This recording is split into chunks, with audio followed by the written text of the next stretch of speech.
विचार एक ऐसी शक्ति है जो अदृश्य होते हुए भी जीवन के हर पहलू पर गहरा प्रभाव डालती है। विचार न केवल हमारे जीवन की दिशा तय करते हैं, बल्कि यह भी निर्धारित करते हैं कि हम कैसा महसूस करते हैं, कैसे निर्णय लेते हैं और कैसे अपनी वास्तविकता का निर्माण करते हैं। भारतीय दर्शन और विशेष रूप से गौतम बुद्ध की शिक्षाओं में विचारों की शक्ति को अत्यधिक महत्व दिया गया है। यह कथा उन विचारों की शक्ति को प्रदर्शित करने के उद्देश्य से रची गई है जो जीवन के हर क्षेत्र में क्रांतिकारी परिवर्तन ला सकते हैं। बुद्ध का समय भारत के इतिहास का एक ऐसा समय था जब समाज में असंख्य समस्याएं व्याप्त थीं। उस समय के लोग जीवन के अर्थ और सत्य की खोज में थे। गौतम बुद्ध ने विचारों की गहराई में जाकर यह समझा कि विचार ही वह बीज हैं जिनसे हमारे कर्म उत्पन्न होते हैं और हमारे कर्म ही हमारे जीवन की दिशा निर्धारित करते हैं। बुद्ध ने कहा, जो हम सोचते हैं वही हम बनते हैं, हमारे विचार ही हमारा भविष्य गढ़ते हैं। यह संदेश केवल एक आध्यात्मिक सूत्र नहीं था, बल्कि यह एक मनोवैज्ञानिक सत्य भी था जिसे बुद्ध ने हजारों साल पहले ही पहचान लिया था। विचार हमारे मस्तिष्क में जन्म लेते हैं और यह हमारे जीवन के हर निर्णय, हर क्रिया और हर अनुभव को प्रभावित करते हैं। विचार ही हमें इंसान बनाते हैं और वही हमें देवता या राक्षस बना सकते हैं। गौतम बुद्ध के जीवन में एक समय ऐसा आया जब उन्हें विचारों की शक्ति का प्रत्यक्ष अनुभव हुआ। यह उस समय की बात है जब वे सत्य की खोज में भटक रहे थे। उन्होंने अपने जीवन के प्रारंभिक वर्षों में राजसी सुख समृद्धि का अनुभव किया, लेकिन मन की शांति उन्हें नहीं मिली। उन्होंने यह समझा कि सुख और दुख दोनों ही विचारों का परिणाम होते हैं। एक दिन जब बुद्ध एक पीपल के पेड़ के नीचे ध्यान कर रहे थे, तो उन्होंने विचारों की शक्ति का गहन अनुभव किया। उनके मन में यह विचार आया कि संसार की सभी समस्याओं का मूल कारण विचार हैं।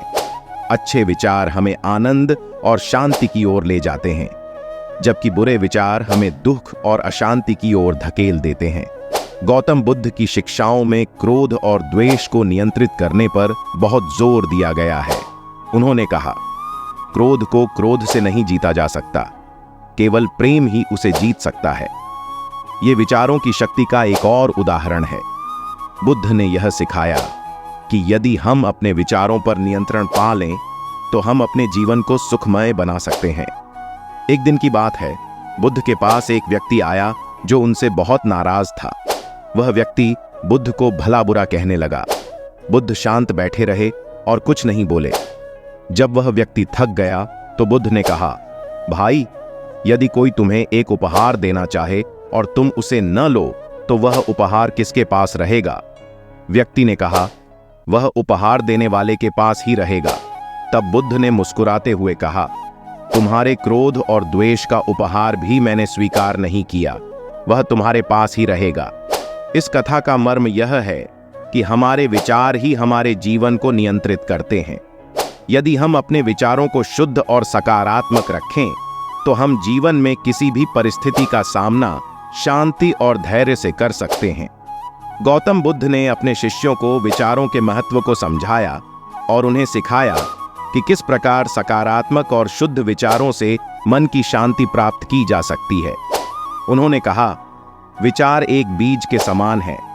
यदि आप अच्छे विचारों के बीज बोएंगे, तो आप आनंद, शांति और समृद्धि की फसल काटेंगे। यदि आप बुरे विचारों के बीज बोएंगे, तो दुख, अशांति और कष्ट की फसल मिलेगी। बुद्ध ने ध्यान की प्रक्रिया के माध्यम से विचारों पर नियंत्रण पाने की विधि सिखाई। ध्यान के माध्यम से हम अपने मन के विचारों को पहचान सकते हैं, उन्हें देख सकते हैं और उन्हें नियंत्रित कर सकते हैं। ध्यान ही वह मार्ग है जो हमें विचारों के बंधन से मुक्त कर सकता है। गौतम बुद्ध ने केवल व्यक्तिगत शांति और मुक्ति की ही नहीं, बल्कि समाज की शांति और समृद्धि की भी परिकल्पना की थी। उन्होंने कहा, यदि एक व्यक्ति अपने विचारों को शुद्ध कर लेता है, तो वह पूरे समाज में शांति और प्रेम का संदेश फैला सकता है। बुद्ध का संदेश यह था कि हमारे विचार केवल हमारे व्यक्तिगत जीवन को ही नहीं, बल्कि पूरे समाज को प्रभावित करते हैं। यदि हम अपने विचारों को शुद्ध और सकारात्मक रखें, तो हम अपने समाज को भी शांति और समृद्धि की ओर ले जा सकते हैं। बुद्ध ने समाज में अहिंसा, प्रेम और करुणा के विचारों को फैलाया, जिससे समाज में क्रांति आई और लोग उनके बताए मार्ग पर चलने लगे। गौतम बुद्ध के जीवन में कई ऐसे लोग आए जिनके जीवन को उनके विचारों ने पूरी तरह से बदल दिया। एक बार की बात है, अंगुलिमाल नामक एक डाकू बुद्ध के पास आया। उसके मन में भयानक विचार थे और उसने कई हत्याएं की थीं। लेकिन जब वह बुद्ध के संपर्क में आया तो उसके विचार पूरी तरह से बदल गए। उसने अपने पुराने जीवन को त्याग दिया और बुद्ध का अनुयायी बन गया। उसके विचारों में परिवर्तन ने उसके जीवन को पूरी तरह से बदल दिया और उसे एक शांति और आनंदमय जीवन जीने का मार्ग दिखाया। यह कथा इस बात का प्रमाण है कि विचारों की शक्ति इतनी प्रबल होती है कि वह जीवन को पूरी तरह से बदल सकती है। यदि हम अपने विचारों को शुद्ध और सकारात्मक रखें तो हम अपने जीवन में किसी भी प्रकार का परिवर्तन ला सकते हैं। गौतम बुद्ध ने अपने शिष्यों को विचारों की शुद्धि का मार्ग दिखाया। उन्होंने कहा कि विचारों की शुद्धि के लिए हमें अपने मन को ध्यान और संयम से प्रशिक्षित करना होगा। ध्यान के माध्यम से हम अपने विचारों को पहचान सकते हैं और उन्हें नियंत्रित कर सकते हैं। बुद्ध ने कहा, ध्यान वह साधन है जो मन को शुद्ध करता है और विचारों को नियंत्रित करता है।